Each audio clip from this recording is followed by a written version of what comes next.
2005년 4월 6일 수요일 7시 15분. 강원도 동해안의 바다는 안개에 잠겨 있었습니다. 새벽 기온은 6도, 해무가 짙게 깔려 파도와 하늘의 경계가 희미했습니다. 바다에서 불어온 바람은 차가웠고 모래사장은 아직 이른 시간에 적막에 잠겨 있었습니다. 그날 모래 위에는 3개의 발자국 행렬이 남아 있었습니다. 일정한 간격으로 이어지던 발자국은 해변 끝 바위지대 부근에서 갑자기 끊겼습니다. 그 아래로는 밀물이 차오르고 있었고 바위 틈 사이로 물거품이 들고 났습니다. 그날 이후 그 발자국은 끝내 돌아오지 않았습니다. 이야기를 시작하기 전에 잠깐만요. 구독과 좋아요는 잊혀진 이름을 기억하게 하는 작은 불빛이 됩니다. 사라진 진실을 조용히 기록하는 곳. 그날 남겨진 기록입니다. 4월 초 서울의 한 여고에서 2학년 학생들이 수학여행을 떠났습니다. 목적지는 강원도 동해안 일대였고 2박 3일 일정의 단체 여행이었습니다. 3반 학생들이 탄 3번째 차량 안에는 3명의 친구가 나란히 앉아 있었습니다. 김하연, 박소윤, 최유정. 3사람은 같은 반 친구이자 늘 붙어 다니던 일명 삼총사로 불렸습니다. 수학여행 전날 밤 3사람은 단체 채팅방에 바다 보러 간다는 짧은 문장을 남겼습니다. 그게 마지막 메시지였습니다. 버스는 오전 11시 40분경 강원도 동해시 인근 국도변 휴게소에 정차했습니다. 학생들은 점심 도시락을 꺼내며 삼삼오오 모였습니다. 그날의 하늘은 흐렸고 낮은 구름이 해안을 따라 내려오고 있었습니다. 휴게소 방송에서는 바람이 강하다는 주의보가 흘러나왔습니다. 하연은 물을 사러 편의점 쪽으로 향했고 소윤과 유정은 그 뒤를 따랐습니다. 휴게소 CCTV에는 3사람이 나란히 걸어가는 모습이 선명히 남아 있습니다. 그들의 표정은 평범했습니다. 웃음이 있었고 장난도 있었습니다. 하지만 불과 10시간 뒤 그들은 아무도 보지 못한 길로 사라집니다. 학교 일정표에 따르면 학생들은 이날 오후 14시경 숙소에 도착해 방 배정을 받았습니다. 숙소는 바다에서 직선거리로 약 180m 떨어진 3층짜리 콘도형 민박이었습니다. 각 방에는 6명씩 배정되었고 교사는 복도급 방을 사용했습니다. 3사람은 2층 205호에 배정받았습니다. 숙소 관계자는 그날 저녁 아이들이 해변 산책을 간다고 하며 밖으로 나갔다고 진술했습니다. 시간은 19시 10분. 식사 후 자유시간이 주어진 사이 3사람은 가볍게 바람을 쐬고 오겠다며 나섰습니다. 그 이후 그들을 본 사람은 없었습니다. 밤 20시 30분 다른 방 학생들이 인원 점검을 위해 모였을 때 205호의 3사람은 돌아오지 않았습니다. 처음엔 단순한 산책이라 여겨졌습니다. 교사들은 근처 해변 카페에 갔을 것이라며 기다렸습니다. 하지만 21시 40분 해안도로 순찰 중이던 지역 파출소 순경이 교사로부터 신고를 받았습니다. 그는 학생 3명이 숙소에 돌아오지 않았다는 말을 듣고 즉시 주변을 탐문했습니다. 그때까지만 해도 단순 길 이름으로 인식되었습니다. 21시 55분 첫 수색이 시작되었습니다. 교사 4명과 순경 2명이 숙소 주변과 해변 산책로를 수색했습니다. 바람은 점점 거세졌고 해무가 다시 내려앉고 있었습니다. 손전등 빛이 흩어지는 방향마다 바람에 흩날리는 모래가 반사되어 하얗게 부서졌습니다. 바닷가의 가로등 불빛은 희미했고 조개 껍데기가 바람에 부딪혀 소리를 냈습니다. 그 소리 사이로 누군가의 발자국이 모래에 옅게 남았다가 파도에 지워졌습니다. 순경의 무전기에서는 일정한 간격으로 기계음이 울렸습니다. 서쪽 방면 이상 없음, 동쪽 방면 재탐색 중. 그때 바위 쪽에서 들려온 것은 철썩 부딪히는 물소리와 이어지는 짧은 숨소리 같았습니다. 누구의 것이었는지는 확인되지 않았습니다. 수색은 자정을 넘겨서도 계속되었지만 어둠은 모든 것을 삼켜버렸습니다. 손전등이 비추는 곳마다 모래와 바위뿐 세 사람의 흔적은 어디에도 없었습니다. 다음날 아침 7시 경찰은 본격적인 수색반을 구성했습니다. 인근 파출소 3곳과 해양경찰 인원이 투입되었습니다. 경공 2마리가 투입되었고 수색 범위는 숙소에서 반경 2km로 확대되었습니다. 하지만 눈에 띄는 흔적은 없었습니다. 해안 절벽과 숲길, 그리고 작은 시냇물까지 탐색했지만 세 사람의 흔적은 어디에도 없었습니다. 단지 바위 밑에서 분홍색 머리끈 하나가 발견되었을 뿐입니다. 그것이 세 사람 중 한 명의 것인지는 확인되지 않았습니다. 그날 오후부터 언론이 움직였습니다. 수학여행 중 여학생 3명 실종, 지방방송사 속보가 자막으로 흘렀습니다. 리포터는 바닷가에서 카메라를 들고 인터뷰를 시도했지만 바람 때문에 목소리가 묻혔습니다. 그녀의 뒤로 넘실대는 파도와 떠오르는 안개, 그리고 콘도 앞에 모여든 차량들이 화면에 비쳤습니다. 수많은 경찰과 기자, 그리고 걱정스러운 학부모들이 모여들었습니다. 그날 저녁 19시 30분 실종이 공식 접수되었습니다. 신고 시각으로부터 이미 24시간이 지나 있었습니다. 그 시점부터 수색은 단순 탐문이 아닌 본격적인 수사 단계로 전환되었습니다. 골든타임은 그렇게 흘러가고 있었습니다. 21시 무렵 숙소에서 약 400m 떨어진 모래사장 인근 바위 아래에서 세 사람 중 한 명의 것으로 보이는 휴대용 카메라 하나를 발견했습니다. 카메라 메모리에는 여행 중 찍은 사진 23장이 남아 있었고 마지막 사진의 시간은 19시 27분이었습니다. 사진 속에는 모래사장 위에서 서로 어깨를 맞대고 있는 세 사람의 모습이 있었습니다. 그 뒤로 희미하게 해무가 비치고 수평선 쪽에서 한 남성의 그림자가 흐릿하게 나타나 있었습니다. 해경은 사진을 확대 분석했지만 얼굴은 식별되지 않았습니다. 이후 언론과 온라인에는 다양한 루머가 흘러나왔습니다.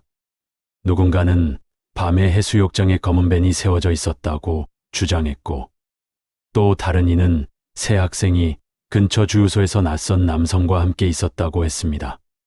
하지만 경찰은 모든 CCTV를 분석한 끝에 차량 이동이나 낯선 인물의 흔적은 찾지 못했습니다. 그저 교차되는 말뿐이었습니다. 익명 제보 중에는 어떤 소리가 바위 아래서 들렸다는 내용도 있었지만 그 소리는 수색견이 반응하지 않은 채 바람에 섞여 사라졌습니다. 이틀째 밤 수색대는 해안 절벽 아래로 접근했습니다. 그곳은 바람이 세고 돌 틈이 깊게 파인 곳이었습니다. 작은 수첩이 그곳에서 발견되었습니다. 젖은 종이 위에는 글씨가 번져 있었고 보고 싶다라는 단어와 날짜가 적혀 있었습니다. 날짜는 4월 5일 수학여행 전날이었습니다. 수첩은 경찰의 증거 봉투에 담겼고 그 안의 글씨는 복원 작업을 거쳐 일부만 판독되었습니다. 그 속에는 지명이 적혀 있었습니다. 그리고 괄호 안에 밤, 물소리 큰 곳. 경찰은 그 문장을 단순한 메모로 보지 않았습니다. 수첩이 발견된 다음 날 오전, 경찰은 현장 보존을 위해 해안절벽 아래 출입을 통제했습니다. 조사관들은 수첩을 중심으로 주변을 탐색했고, 그 결과 3m 떨어진 바위 틈에서 볼펜 하나가 함께 발견되었습니다. 검은색 잉크가 거의 남지 않았고 클립 부분에는 염분이 하얗게 남아 있었습니다. 그 주변에 흙은 물에 젖어 있었으며 바위 틈 아래에는 파도에 깎인 흔적이 반복적으로 드러났습니다. 조사관 중 한 명은 이 지점에서 미끄러졌을 가능성도 있다고 말했습니다. 하지만 물리적 흔적만으로는 세 사람의 이동 경로를 재구성하기 어려웠습니다. 사건 발생 사흘째 아이들의 가족들이 하얀 바람막이를 입은 채 숙소 문 앞에 서 있었고 기자들은 그 모습을 먼 거리에서 촬영했습니다. 카메라 셔터 소리가 연달아 울렸습니다. 어머니 중 한 명은 고개를 들지 못한 채 작은 목소리로 우리의 추위도 잘 타는 데라고 말했습니다. 그 말은 뉴스 저녁 헤드라인으로 그대로 나갔습니다. 준해안에서 사라진 새 여학생, 가족 오열. 하지만 그때도 경찰은 명확한 실마리를 찾지 못했습니다. 날이 갈수록 해류의 세기는 강해졌습니다. 4월의 동해안은 봄철 기류가 바뀌는 시기로 물살이 깊은 골을 만들며 빠르게 변했습니다. 잠수 수색대가 투입되었지만 시야는 1m도 확보되지 않았습니다. 카메라 렌즈에 부유물이 빽빽하게 떠다니며 시야를 가렸습니다. 수십육 미터 이상은 위험하다. 그 말과 함께 수색은 부분 중단되었습니다. 자연이 사람의 흔적을 너무 빨리 지워버렸습니다. 조류, 안개, 바위, 그리고 차가운 물소리가 그날의 경로를 덮었습니다. 언론은 다음 단계로 관심을 돌렸습니다. 아이들이 왜 밤에 해변으로 나갔는가? 누구와 함께 있었는가? 그 물음은 곧 누가 불렀는가로 바뀌었습니다. 여러 매체는 현장 주변 목격담을 잇따라 보도했습니다. 한 어민은 밤 8시쯤 해안로 아래쪽에서 여학생들 웃음소리가 들렸다고 말했습니다. 그는 정확히 어디서였는지 기억하지 못했지만 파도보다 높은 웃음소리였다고 덧붙였습니다.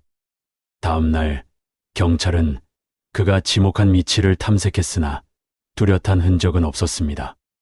또 다른 제보자는 인근 펜션 주인으로 그날 밤 19시 50분쯤 검은 SUV 한 대가 해변 근처에 세워져 있었다고 진술했습니다. 차량은 잠시 정차 후 사라졌고 번호판 일부만 식별되었습니다. 조사 결과 해당 차량은 인근 지역 주민의 것이었지만 운전자는 당시 알리바이를 제출했습니다. 그러나 경찰은 차량 내부를 조사하던 중 조수석 매트에서 흙먼지와 함께 낡은 해초 조각을 채취했습니다. 해초의 종류는 현장 인근에서만 서식하는 것으로 밝혀졌습니다. 이 단서가 어떤 의미였는지는 여전히 밝혀지지 않았습니다. 세 번째 제보는 이틀 뒤 도심 카페에서 일하던 대학생의 것이었습니다. 그는 여행복 차림의 여학생 3명이 오후 늦게 카페 앞을 지나갔다고 기억했습니다. 그는 그 중 한 명이 노트북을 들고 있었고 무언가를 적고 있었다고 말했습니다. 하지만 경찰은 세 사람 모두 휴대전화 외에 노트북을 소지한 적이 없었다고 발표했습니다. 이 제보는 결국 착오로 결론났습니다. 세 가지 제보는 모두 확인 불가로 종결되었습니다. 하지만 경찰 기록에는 이 세 문장만 남았습니다. 해안 웃음소리, 검은 SUV, 노트북. 이 단어들은 이후 수사 기록의 여백마다 반복적으로 등장하게 됩니다. 사건 5일째 복원된 수첩의 나머지 글씨들이 판독되었습니다. 페이지 한쪽에는 무코라는 단어 아래로 몇 줄의 글이 있었습니다. 다음 날 새벽, 우리는 물소리 들리는 곳으로 간다. 약속. 그리고 그때 이야기하자. 문장 끝에는 유라는 이니셜이 남아 있었습니다. 경찰은 유정의 이름에서 따온 것으로 추정했습니다. 문맥상 세 사람이 어떤 약속을 했던 것으로 보였습니다. 하지만 그 약속의 내용은 알 수 없었습니다. 수첩의 잉크는 염분에 의해 부분적으로 번져 있었지만 전문가들은 글씨의 필압과 회계 방향으로 필체를 비교했습니다.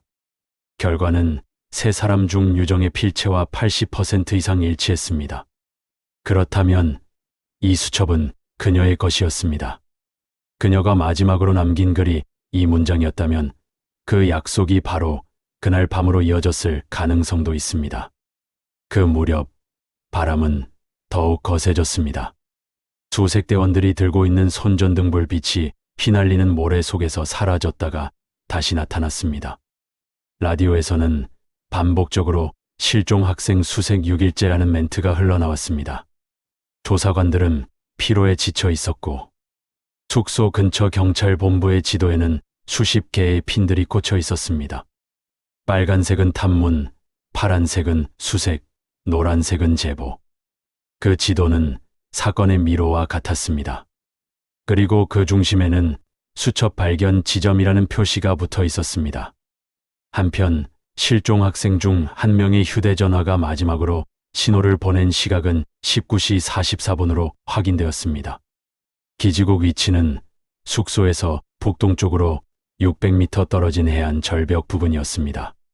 그 이후 통신 기록은 완전히 끊겼습니다. 신호가 끊긴 구간은 인적이 드문 바위 절벽지대였고 그곳에는 낡은 어선 접안용 계단이 있었습니다. 경찰은 그 지점을 중심으로 재수색을 실시했지만 아무것도 발견하지 못했습니다. 단 한 가지, 계단 아래에 흘러내린 물줄기의 방향이 특이했습니다. 조사관은 조류가 아니라 지하수일 가능성도 있다고 메모했습니다. 즉, 바다와 연결되지 않은 또 다른 유인로가 있다는 의미였습니다. 4월 12일, 실종 6일째. 수색은 일시 중단되었습니다. 기상 악화로 잠수팀 투입이 어렵다는 이유였습니다.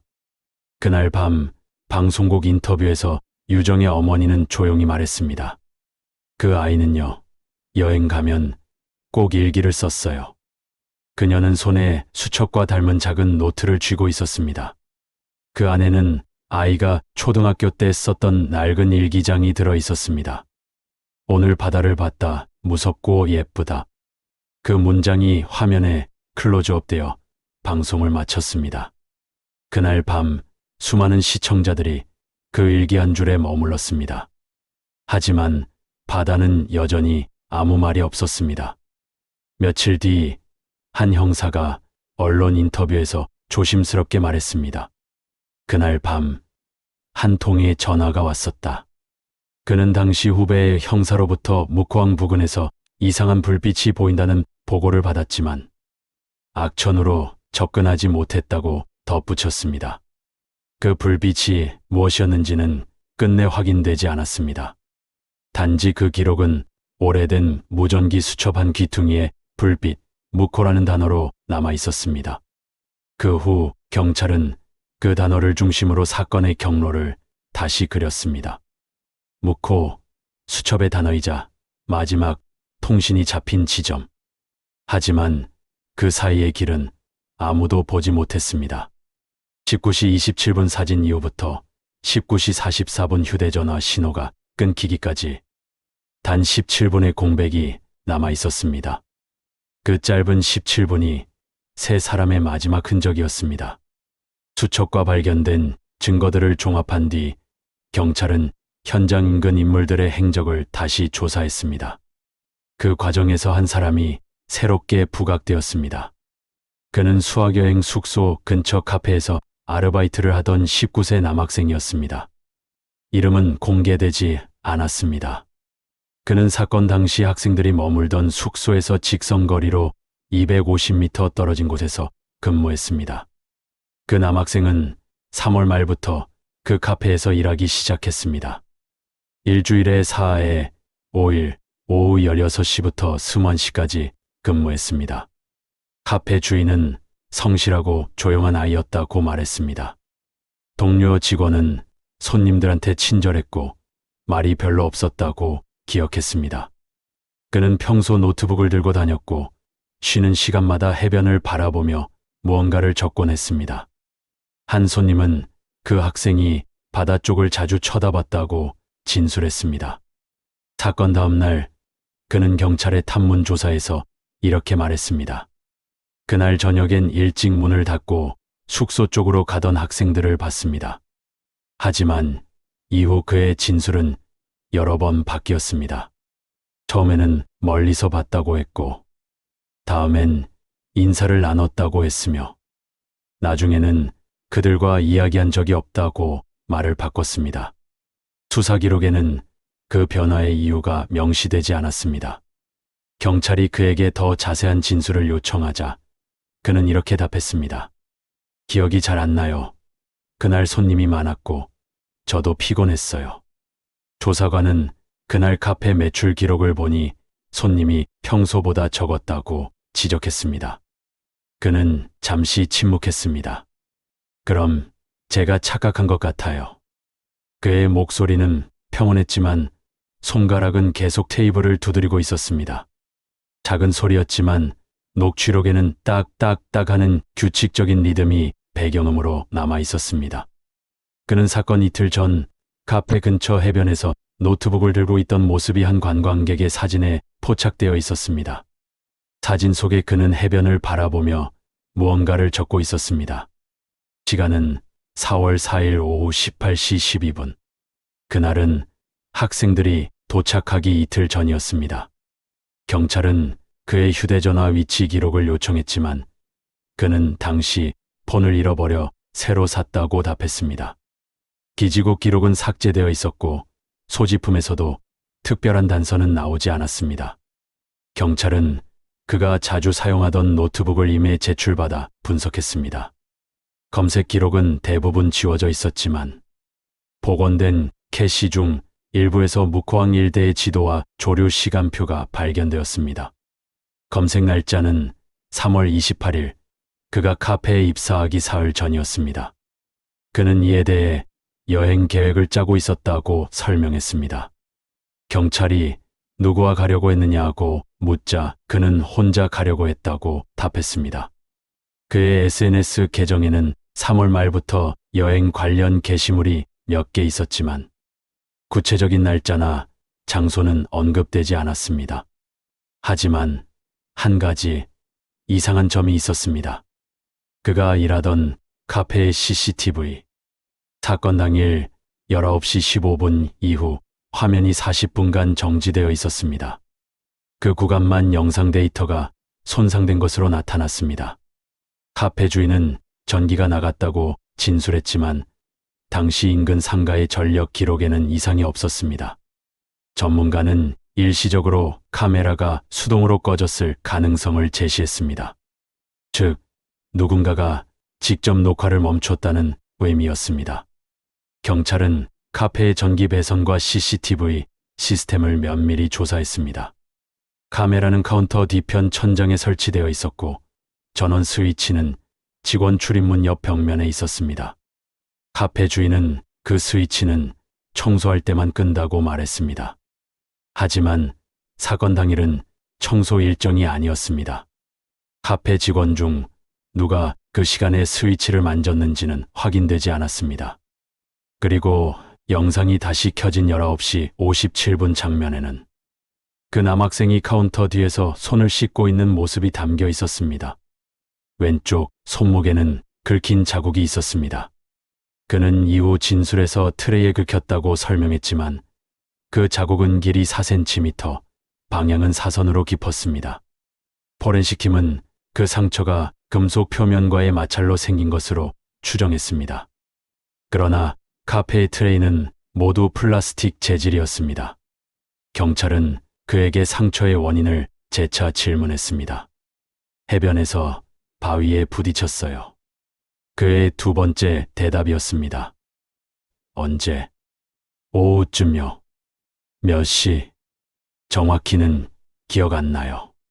조사관은 그의 근무 기록을 확인했습니다. 그날 근무표상으로 그는 16시부터 21시까지 카페에 있어야 했습니다. 카페 주인에게 확인하자 그날은 손님이 없어서 20분 정도 쉬라고 했다고 답했습니다. 시각은 18시 40분경이었습니다. 그는 잠시 해변까지 다녀왔을 가능성이 있었습니다. 하지만 더 이상한 것은 CCTV가 꺼져 있던 바로 그 시간대였습니다. 손님이 없어 그날 일찍 닫은 카페의 폐점 기록은 19시 20분으로 되어 있었고 19시 15분부터 19시 57분까지의 영상은 존재하지 않았습니다. 경찰은 그가 퇴근 후 어디로 향했는지 추적했지만 19시 25분부터 19시 57분 사이의 동선은 완전히 끊겼습니다. 그 시각 세 학생의 마지막 사진이 찍힌 때가 19시 27분이었고 휴대전화 신호가 끊긴 시각은 19시 44분이었습니다.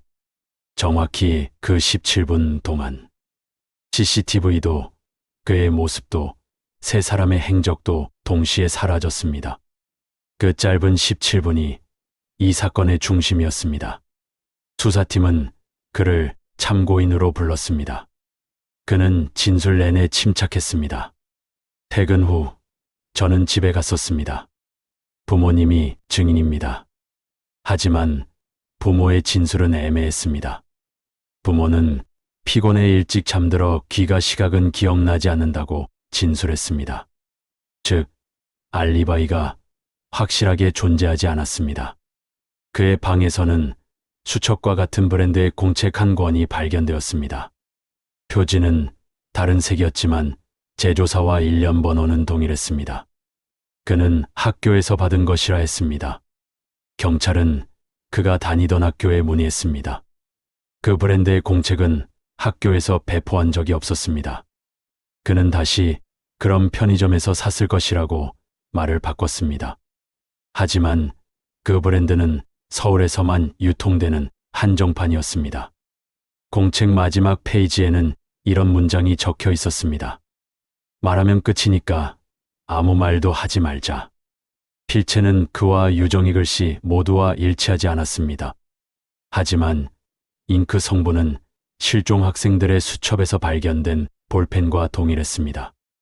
그 문장의 의미는 끝내 밝혀지지 않았습니다. 경찰은 제3자가 썼을 가능성을 제기했지만 그가 누구와 공책을 공유했는지는 확인되지 않았습니다.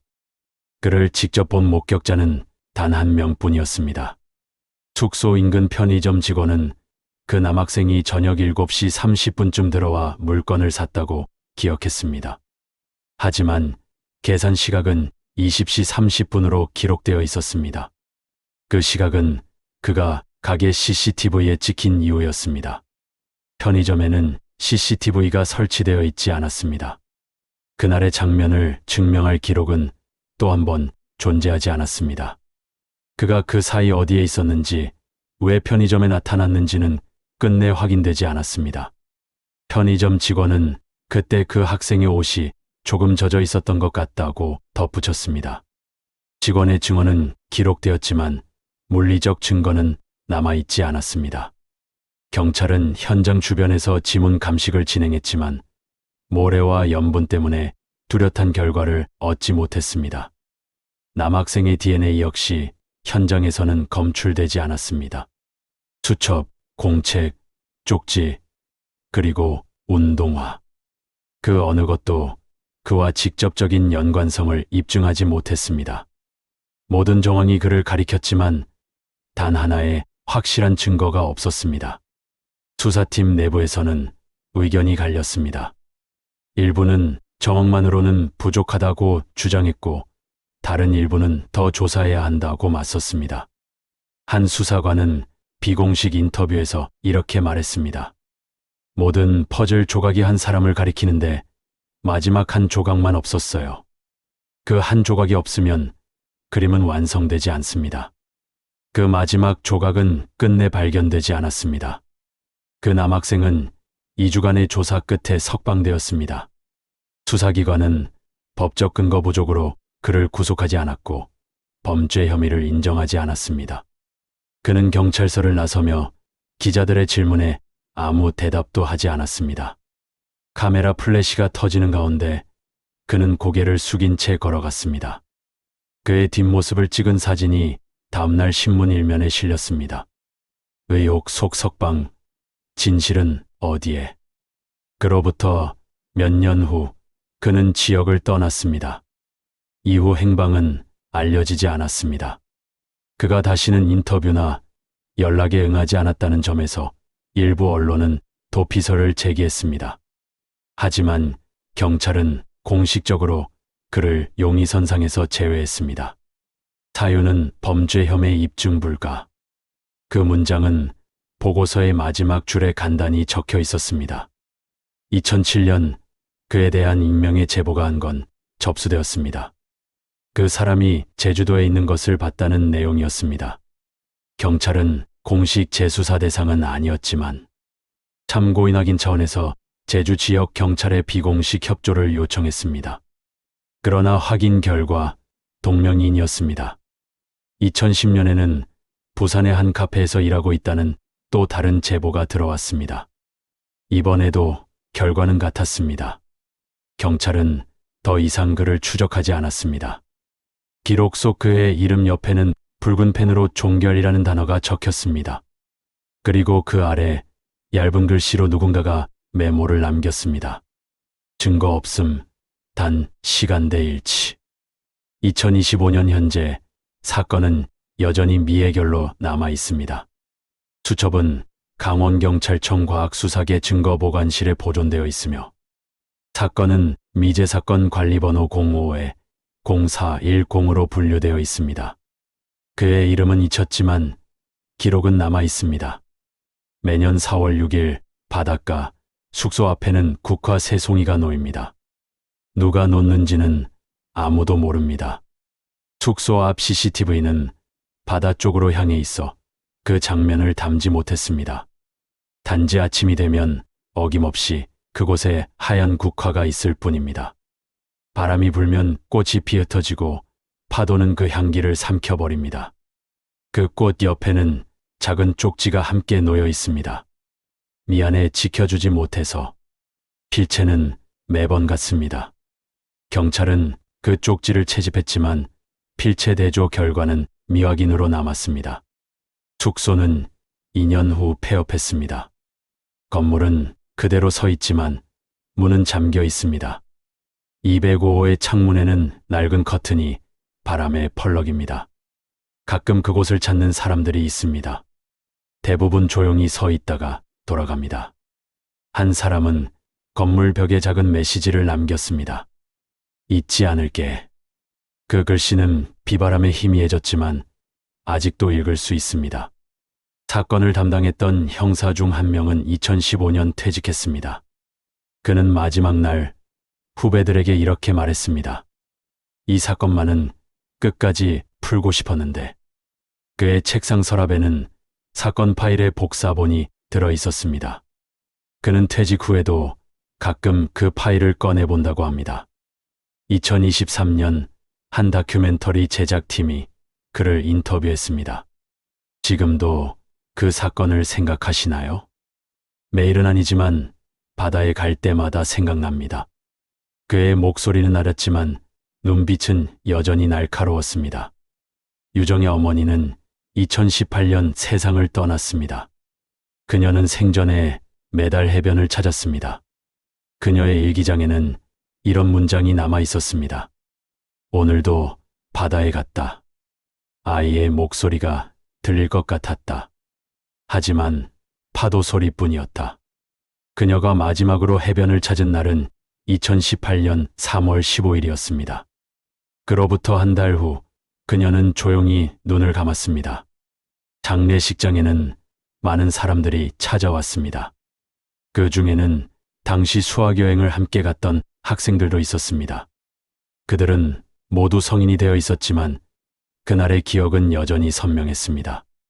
하연과 소윤의 가족들은 지금도 매년 추모 행사를 엽니다. 장소는 서울의 한 작은 성당입니다. 참석자는 많지 않지만 그들의 이름은 잊히지 않습니다. 2024년 추모식에서 하연의 아버지는 이렇게 말했습니다.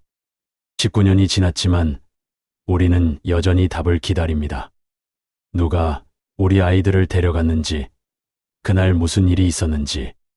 그의 목소리는 떨렸지만 그는 끝까지 말을 이어갔습니다. 우리는 포기하지 않을 것입니다. 누군가는 그 바다를 바라보며 묻습니다. 정말 그는 아니었을까? 하지만 그 질문의 답은 여전히 어딘가에 머물러 있습니다. 증거는 그를 가리켰지만 법은 그를 잡지 못했습니다. 정황은 명백했지만 증명은 불가능했습니다. 그것이 이 사건의 비극이었습니다. 경찰은 2020년 사건을 재조사했습니다. 새로운 과학수사 기법으로 당시 증거물들을 다시 분석했습니다. DNA 검사 기술이 발전하면서 미세한 흔적도 찾을 수 있게 되었습니다. 하지만 15년이 지난 증거물에서 새로운 단서를 찾기는 어려웠습니다. 수첩은 여전히 수첩이었고 공책은 여전히 공책이었습니다. 시간이 지나도 변하지 않는 것은 그 물건들과 그리고 진실을 향한 질문들 뿐이었습니다. 사건의 공소시효는 이미 만료되었습니다. 하지만 진실에는 시효가 없습니다. 어딘가에 그날의 답을 아는 사람이 있을 것입니다. 그 사람이 침묵을 깨는 날, 비로소 이 이야기는 끝을 맺을 수 있을 것입니다. 그날 이후 바다는 모든 걸 삼켰습니다. 발자국, 수첩, 말하지 못한 이야기들, 그리고 한 사람의 침묵까지. 사건은 그렇게 끝이 났습니다. 아무도 체포되지 않았고 아무도 고백하지 않았습니다. 그러나 기록은 이렇게 남았습니다. 모든 정황이 한 사람을 향했지만 진실은 끝내 증거로 남지 못했다. 그 문장은 이 사건을 가장 정확하게 요약합니다. 여러 정황은 한 사람을 향하는 듯 보였지만 법적 증거가 부족해 그 누구도 처벌되지 않았습니다. 의심은 있었지만 확신은 없었습니다. 의혹은 짙었지만 증명은 불가능했습니다. 그것이 바로 이 사건이 우리에게 남긴 교훈입니다. 때로는 진실이 법의 언어로 번역되지 않습니다. 때로는 정의가 절차 앞에서 멈춥니다. 그리고 때로는 침묵이 가장 큰 증거가 됩니다. 하지만 우리는 기억합니다. 2005년 4월 강원도 동해안에서 사라진 3명의 소녀를, 그들의 웃음소리를. 기억은 때로 정의보다 강력합니다. 기억은 시효가 없고 기억은 증거를 필요로 하지 않습니다. 우리가 기억하는 한 그들은 사라지지 않습니다. 이 이야기는 실제 사건에서 영감을 받아 재구성한 창작 콘텐츠입니다. 실존 인물 및 단체와는 무관하며 실종 피해자 및 가족분들께 깊은 존경과 이로의 마음을 전합니다. 시간은 흘러가지만 기록은 사라지지 않습니다. 그날 남겨진 기록은 오늘도 한 사람의 이야기를 남기고 잊힌 이야기를 다시 세상에 전하겠습니다. 여러분의 구독과 좋아요는 그 기억이 이어지게 하는 힘이 됩니다. 시청해 주셔서 감사합니다.